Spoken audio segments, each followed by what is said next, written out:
And Freddie Roach has called on Manny Pacquiao to retire after his upset loss to Yordenis Ugas this past weekend. Now, for Pacquiao, he has also hinted that he is considering retiring, but the 42-year-old boxer says he wants to take time to consider his options. Ryan? Boy, that's a big statement by Freddie Roach there.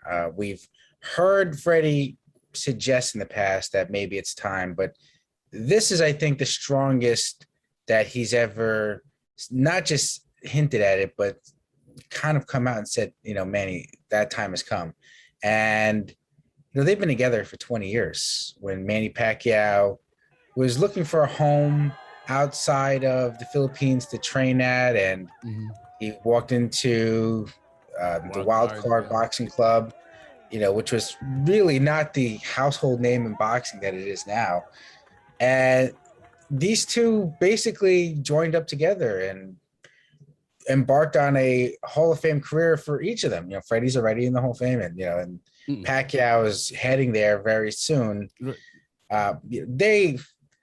You have to believe that Freddie Roach saying it this way after such a loss really is going to have an impact on Manny Pacquiao, right, boy? You hit the nail on the head, because remember, going back in history, you already mentioned that the relationship is really very, very strong and very, very long.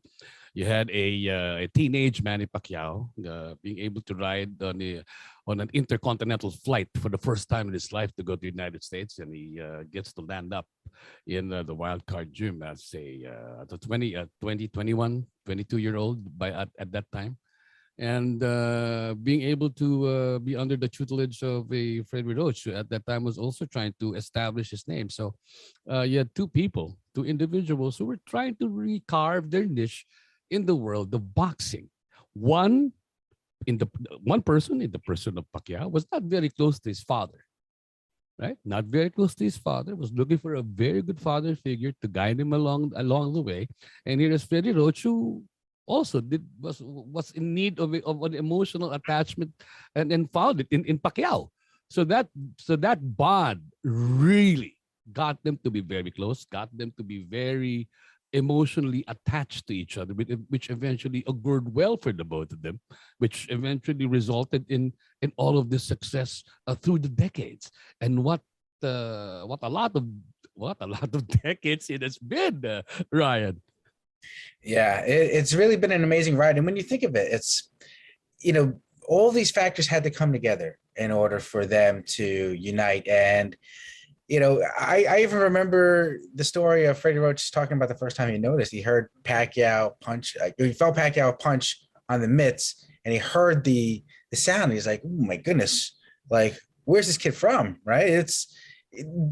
These two were the perfect people to come together to make this magic that they have.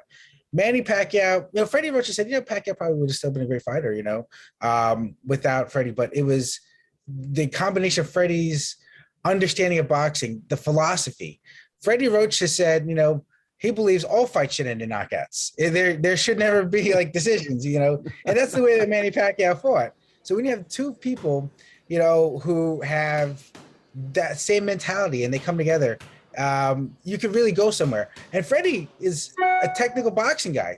Freddie learned under the tutelage of Eddie Futch. So yeah, no, he brings that lineage of these decades of wisdom, to Manny Pacquiao. Because when you talk about Eddie Futch, you're talking about, the guy who, is trained so many of the great boxers in history. You're talking about one of the top 5 greatest trainers.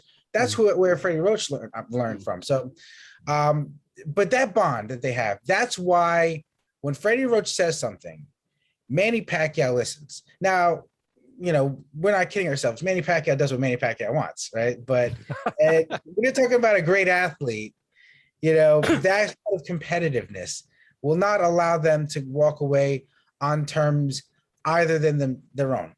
But listening to Pacquiao in the post-fight press conference, you get the feeling that he understands. Like, there was a look on Manny's face before the 12th round that really was telling for me.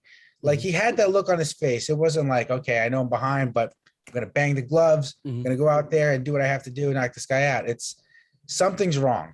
Something's different. It Uh seems, taking off from what you're saying, his mind was trying to tell his body something already. yeah. His mind was trying. He was trying to psychologically condition his mind for his body to follow. But Mhm. well, unfortunately, it was not to be. There's a Yeah, yeah. Go ahead. there's a Wallflowers lyric like that. You know, Mm-hmm. I don't remember that song One Headlight. I Mm-hmm. turn the engine, but the engine doesn't turn. Mm-hmm. That's Mm-hmm. what Manny Mm-hmm. Pacquiao, I think, was experiencing there. It was Mm-hmm. like, hey, I got to go to work right now, but Mm-hmm. hey, why The isn't my engine car doesn't want to starting? work. I'm trying to put the pedal onto the metal, but it doesn't want to pump out what I wanted to pump out. Yeah. Ryan, let me just move a little, fast forward a little bit. So, well, what are we looking at now? With a lot of clamor for him to just make a graceful exit at this point already, Mhm. or does he really go for the other side of the coin, wherein have a swan song, Manny? Let's have one more fight, just to reminisce about the good old times. For you to go out in a blaze of glory.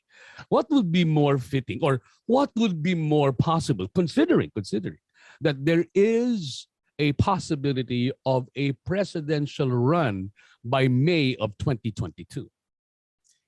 I probably not the person to ask regarding what Mhm. the laws are, about fighting so close to an election, Mhm. but you have to feel like, all right, Manny's going to want to do something to raise his profile.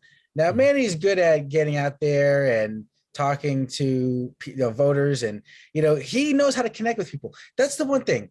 Manny Pacquiao is really. We say this a lot, and it kind of becomes just a cliche, but he's really a man of the people. Like I remember hearing Yes. about him going to Qatar for the World Championships and amateur boxing World Championships, and not having security around him, like just allowing everyone to come up to him and say hello to him. Yeah. Because in Yeah. Qatar, there's a lot of Filipinos, and Manny It's Pacquiao, they public see Manny Pacquiao, relations. It's simply public relations. he's really good at that. Like He's really good at it, right? so Manny is, but there's no greater platform for him to get his popularity out there than fighting. Mm. So you have to say that, all right, if he really wants to run for higher office, and we're talking about, like, he hasn't declared yet, he says he'll do that in the next month or so, but president or vice president, whether he runs for either of those things, it's going to be to his benefit if he does fight again. And it's going to be to his benefit if he wins again. It's hard to, people won't like a winner, not saying that Manny Pacquiao, is anything but a winner, but he's always been a winner in his life. But they want to see that big, like if he would have fought Errol Spence and he would have beaten him, as crazy as it is, because I've covered politics, I've never had to say this about anyone else, that may have moved the needle a bit, so Yeah. because there's that nationalism, there's that patriotism that comes with Manny Pacquiao's fights. Like I would never say that about New York Senator Chuck Schumer. He's got a big, tough re-election coming up. He better go fight Bill Bradley. You would never say that. So, but Manny Pacquiao's the rules are different with Manny Pacquiao. So, I think it would be important for him. Like he could do a fight in the Philippines. Right. Obviously That'll be the most ideal scenario for him to fight in the Philippines, and eventually, if he does decide that that'll be his last, that'll be the great swan song.